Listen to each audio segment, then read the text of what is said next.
what do you think the ideal solution was on the Arab side from 47? What would they have preferred? And what would have happened if, and then the second one, what would have happened if Jews would have lost the war in 48? What do you think would have happened to the Israeli population, Jewish population? I think the Palestinians and the Arabs were explicit that they wanted a unitary, I think, federal state, and they made their submissions to UNSCOP.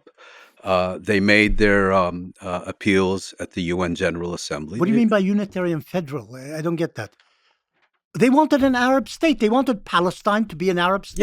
Yes. Simply. But without the word unitary, federal, they wanted Palestine as an Arab and exclusively Arab state. No, it wasn't an exclusively Arab state. I think we have to distinguish between Palestinian and Arab opposition to a Jewish state in Palestine on the one hand, and Palestinian and Arab attitudes to Jewish existence in Palestine. And there's a fundamental difference. Husseini, the leader of the movement, said that all the Jews who had come since 1917, and that's the majority of the Jews in Palestine in 1947, shouldn't be there. Well, they shouldn't be citizens and they shouldn't be there. He did say that. In 64. I'm not denying it. Of course, it's true. I can understand the sentiment, but I think it's wrong. But also, you guys are the ones. We agree on this. I want to answer your question. Earlier, because you used the words earlier that it was supremacy and exclusivity that the Zionist state was built on. Well, I want to answer your question. As you Husseini did say that, and I'm sure there was a very substantial body of Palestinian Arab public opinion that endorsed that. But by the same token, I think a unitary Arab state, as you call it, or a Palestinian state could have been established with arrangements, with guarantees to ensure the security and rights of both communities. How that would work in detail had been discussed and proposed, but never resolved.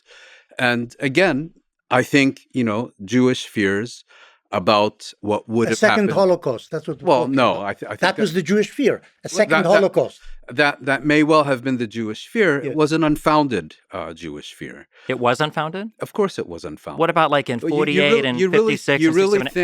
You really think that the Palestinians, had they won the war, were going to import ovens and crematoria from Germany? But there were pogroms across in almost every single Arab state where there were Jews living after 48, after 56, after 67. There were always pogroms. There were always flights from Jews from those countries to Israel afterwards. I don't think it would be. I wouldn't say there were always pogroms in every Arab state. I think there was flight of Arab Jews for multiple reasons. In some cases, for precisely the reasons you say. If you look at the Jewish community in Algeria, for example, their flight had virtually nothing to do with the Arab-Israeli conflict. The issue of Algerian Jews was that the French gave them citizenship during their colonial rule of Algeria, and they increasingly became identified with French rule. And when Algeria became independent, and all the French ended up leaving out of fear or out of disappointment or out of whatever, the Jews were identified as French rather than Algerian. But this is a bit of a red herring. There were pogroms in the Arab countries, in Bahrain even, where there's almost no Jews. There was a pogrom in 1947. There was a pogrom in Aleppo in 1947. I'm not denying any of that history. Killings of Jews in Iraq and Egypt in 1948-49. I'm not denying any. But the Jews basically fled the Arab states, not for multiple reasons. They fled because they felt that the governments there and the societies amid which they had lived for hundreds of years no longer wanted them. Look, without getting into the details, I think we can both agree that ultimately a clear majority of Arab Jews who believed that after having lived in these countries for centuries,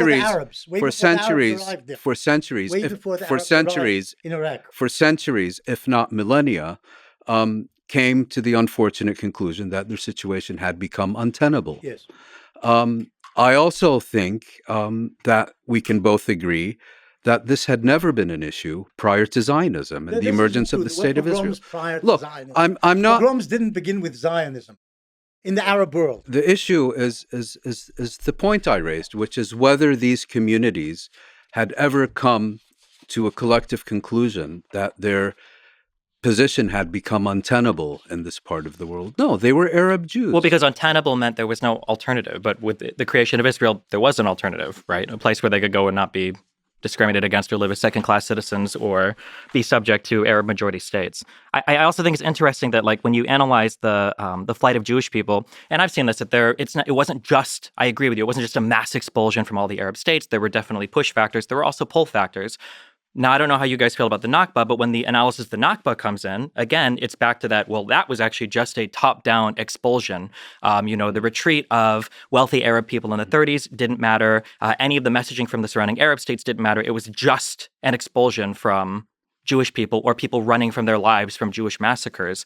Again, it's like that. I feel like it's a selective critical analysis of the term Jewish here, because it wasn't the Jews of England or the Soviet Jews. Well, I say Jewish because prior to 48, saying Israeli, the Yishuv, I think it's useful to say, refer to Zionists before 1948 and Israelis after 48. We don't need to implicate well, sure, but the elsewhere. Jewish people that were being attacked in Arab states weren't Zionists. They were just Jews living there, right? Just comment on that. I was rereading Shlomo Ben Ami's last book, and he does, at the end, discuss at some length the whole issue of the refugee question, bearing on the so-called peace process.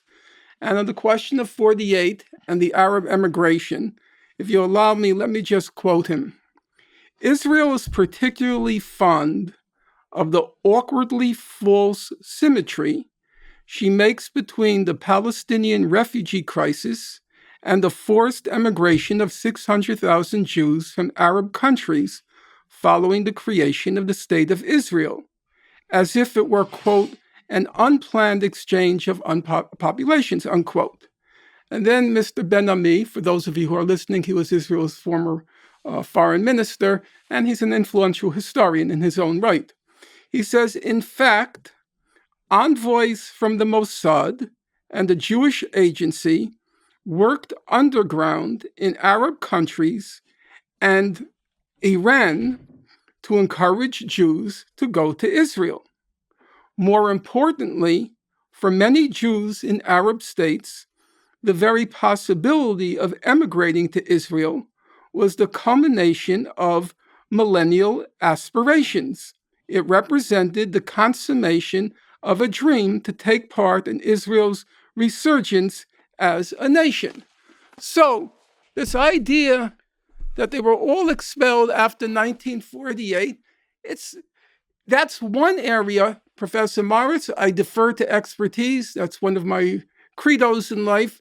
I don't know the Israeli literature, but as it's been translated in English, there is very little solid scholarship on what happened in 1948 in the Arab countries and which caused the Jews to leave. Arab Jews. Arab Jews, right.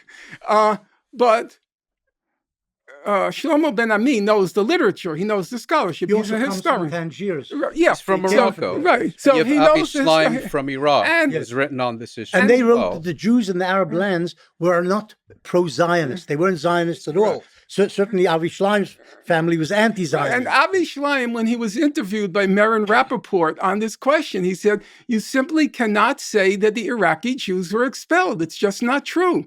And he was speaking as an Iraqi Jew who left with his family in 1948. They were pushed out. They weren't expelled. Well, that's probably the right phrase. I think it's more complex than that. I think it was.